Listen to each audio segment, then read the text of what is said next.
ఒకనాడు శ్రీకృష్ణ దర్శనానికి నారదుడు వెళ్ళాడు. వాళ్ళిద్దరికీ ఒక సంవాదం జరిగింది.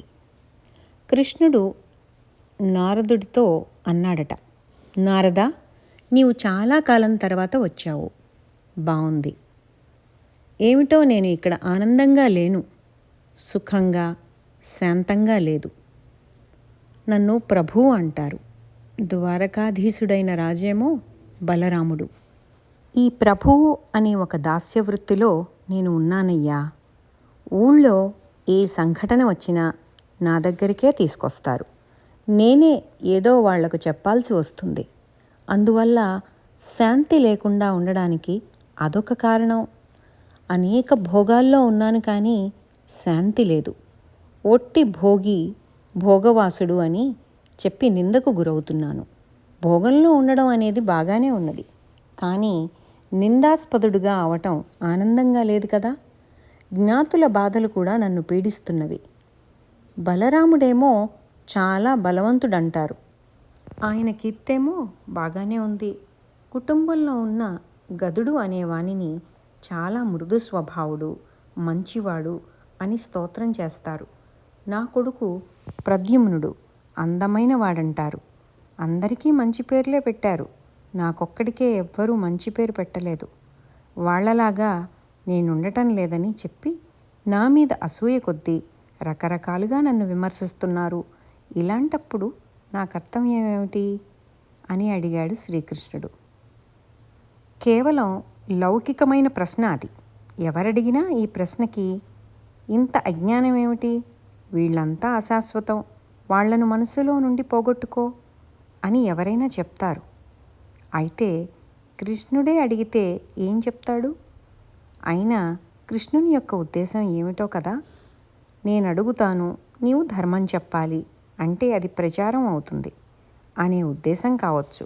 పార్వతీదేవి ఒక మాటు పరమేశ్వరుడిని, మహాదేవ, లోకంలో కష్టపడుతున్న జీవులకు కర్తవ్యం ఏమిటి అని అడిగింది.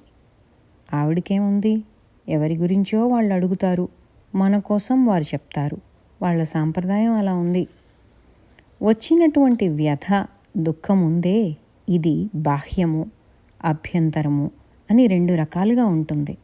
వాసుదేవ, లోపలి వ్యధ అని, బయటి వ్యధ అని రెండు రకాలు. ఇప్పుడు నీకున్న ఆపద అంతా అభ్యంతరం, నీ లోపల ఉన్నటువంటిది. బయటికి ఏమీ కష్టం లేదు. అభ్యంతరం అనే లోపల ఉండే వ్యధను దాటాలంటే నాకు తోచింది ఏంటంటే శాంతము, శాంత స్వభావం కలిగి ఉండటం, శాంతి కోరటం, అన్నదానము, అర్హత అనర్హతలతో సంబంధం లేకుండా అందరితోనూ మృదువుగా ప్రవర్తించటం, ఎవరికి పూజార్హత ఉందో వాళ్లను పూజాస్థానంలో కూర్చోపెట్టి వాళ్లను పూజించటం. ఎవరైనా సరే నీకంటే అధికుడా అల్పుడా అని కాదు. అతడు సంఘంలో పూజ్యుడే అయితే అతడిని పూజించవలసిందే. అది చెయ్యి. నీ జ్ఞాతులేదో నిన్ను దూషిస్తున్నారు అని అనుకున్నావే, వాళ్ల విషయంలో కూడా నీ మనసులో ఎలాంటి వ్యతిరేక భావం పెట్టుకోకు. వారు నీ జ్ఞాతులే కదా, వారు ఏమన్నా అన్నా పర్వాలేదని నీవు దానిని విసర్జించు. వారు నీకు జ్ఞాతులు కదా, బంధువులు కదా, వారిని బాగానే చూడు. భేదబుద్ధి తీసేయి. శాంతం ఎప్పుడూ గొప్ప వస్తువే. ఇంద్రియాలను నిగ్రహించుకోవటం ప్రతివాడికి కర్తవ్యం. లోభాన్ని పెట్టుకోకూడదు. ఏ వస్తువు ఎందు కూడా కావాలని లోభబుద్ధి పెట్టుకోకూడదు. ఇవన్నీ ఈ మార్గానికి సహకరిస్తాయి.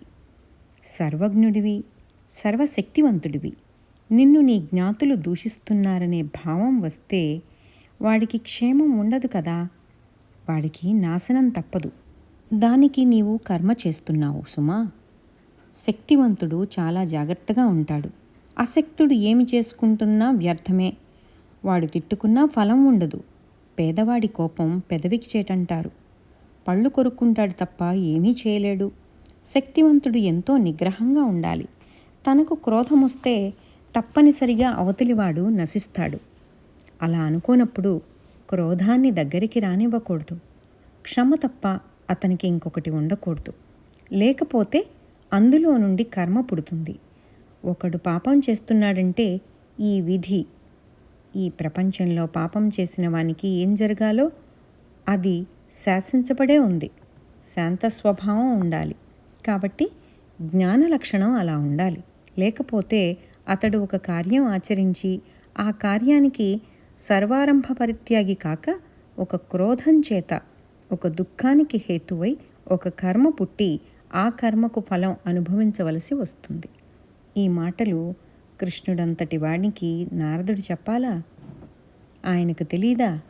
అందుకని అయినా సర్వజ్ఞుడైనటువంటి నీకు తెలియందేముంది?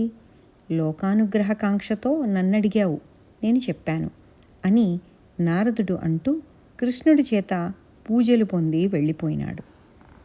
అప్పుడు ఉగ్రసేనుడు శ్రీకృష్ణుని, కృష్ణ, నారదుడొస్తే అంత సన్మానం చేస్తావు, నీవే అతనికి సన్మానం చేస్తూ పాదపూజ చేస్తావు, నమస్కరిస్తావు, ఏమిటి ఆయన మహత్తు అని అడిగాడట. దానికి బదులుగా కృష్ణుడు నారదుడిని గురించి ఆయనకు ఇలా చెప్పాడు.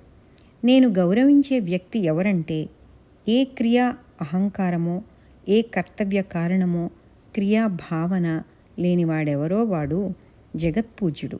నాకు అట్లాంటి వాడు జగత్పూజ్యుడే కదా. అంతడియందు తనకు గాని ఇతరులకు గాని దుఃఖాన్ని కలిగించేటటువంటి అహంకారం లేదు. ఒకడి అహంకారం తనకే దుఃఖాన్ని కలిగిస్తుంది, ఇంకొకడికి కూడా కలిగిస్తుంది. అటువంటి అహంకారం అతని యందు లేదు.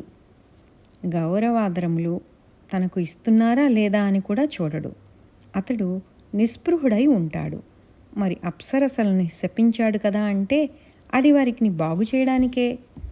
ఎవరిని మహర్షులు కానీ జ్ఞానులు కానీ శపించినా, ఎవరిని శిక్షించినా, ఒకరిని తిట్టినా కొట్టినా అది వాళ్లకు కళ్యాణహేతువే అవుతుంది.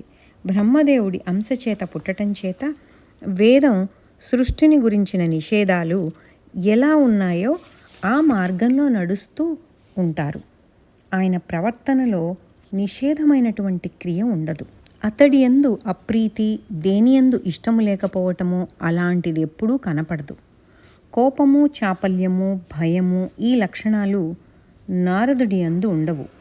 అదే అతడిలో ఉన్న విశేషము.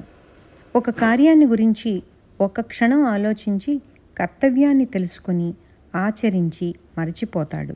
అంతేకాని ఆ కార్యాన్ని గురించి చిరకాలం ఆలోచించే స్వభావం అతడి యందు లేదు.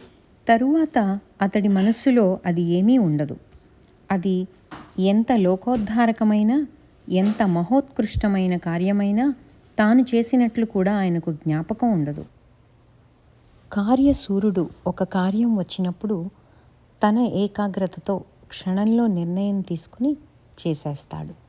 లోభం చేత కానీ, ప్రమాదం చేత కానీ, భయం చేత కానీ ఎప్పుడూ అసత్యం అనేది అతడి నోటి వెంట రానే రాదు. శాంతుడు, దాంతుడు, సర్వతత్వములు తెలిసినవాడు, సత్యవాది, తేజస్సు, జ్ఞానము, వినయము, వివేకము, కీర్తి ఇవన్నీ కాక ఉత్తమ జన్మ, తరువాత చేసిన తపస్సు ఇవన్నీ కూడా అతడి యొక్క ఔన్నత్యానికి కారణం. మరి అలాంటి వాడిని నేను పూజ చేయక ఏం చేస్తాను? అతడు ఏ పని చేసినా దాంట్లో ఒక గొప్ప పుణ్యం ఉంటుంది, గొప్ప ధర్మము, గొప్ప లోకహితము ఉండి తీరుతాయి. అనవసరమైన కార్యములందు ఆయన ఎప్పుడూ ప్రవేశించడు. సత్ఫలాన్ని ఇవ్వనటువంటి కార్యము, లోక కళ్యాణానికి కారణము హేతువు కానటువంటి కార్యము ఎన్నడూ అతడు సంకల్పించడు. అతడి యందు లోభం లేదు, క్రోధం లేదు, దైన్యం లేదు. అతడి యొక్క విష్ణు భక్తి దృఢమైనటువంటిది. దానిని ఎవరూ చలింపచేయలేరు. శాస్త్రజ్ఞానమా అమోఘం. మోహం లేదు, క్రోధం లేదు. ఇవన్నీ కూడా గౌరవానికి హేతువులే కదా. అన్నింటి యందు ఆసక్తి కలిగిన వాని వలె పైకి కనపడుతూ అతడు ఇన్ని కార్యాలు చేసి సర్వసంగ పరిత్యాగి అయి ఉన్నాడు అని చెప్పాడు. అసలు ఈ లక్షణాలు ఒక్క కృష్ణుడికే ఉన్నవి. కృష్ణ పరమాత్మ తన అవతారంలో 125 సంవత్సరాలు జీవించి అతడు చేసిన పనులలో 100వ వంతు ఎవరైనా చేయాలంటే 100 జన్మలెత్తాలి. ఎన్ని పనులు చేశాడు? ఎన్ని పనులు ఎంతమందితో చేయించాడు? అదంతా కర్మ కాదా? ఎవరు చేసినా కర్మకు ఫలం ఉండి తీరాలి కదా. మళ్ళీ ఎన్ని జన్మలెత్తాలి ఆ కర్మఫలం కోసం? కృష్ణుడు మళ్ళీ ఎన్ని జన్మలెత్తాలి? ఆయన ఎన్ని కర్మలు చేసినప్పటికీ నిస్సంగ బుద్ధితో నిష్క్రియుడై ఎలా ఉన్నాడో అట్టి భావనతోటే లోపలి జీవుడు ఆయన యొక్క ఆత్మావతారం అలాగే ఉంటుంది. ఈ కార్యాలన్నీ కూడా మనస్సు, ఇంద్రియములు కూడా లోక కళ్యాణం కోసమని చేస్తాడు. అతడి యందు కర్తృత్వ భావనే లేదు. కర్తృత్వ భావన వల్ల కర్మ ఫలప్రదమవుతుంది. కర్మ జడమైనటువంటిది. కర్మకు ప్రత్యేకంగా ఒక ఫలాన్నిచ్చే శక్తి లేదు. కర్మలో ఉన్న బలమంతా కూడా కర్తృత్వ భావనే. తానే పనిచేస్తున్నాననే భావన చేతనే కర్మలోంచి ఫలం పుడుతుంది. కానీ కర్మ తజ్జడం, మహర్షి వాక్యం అది.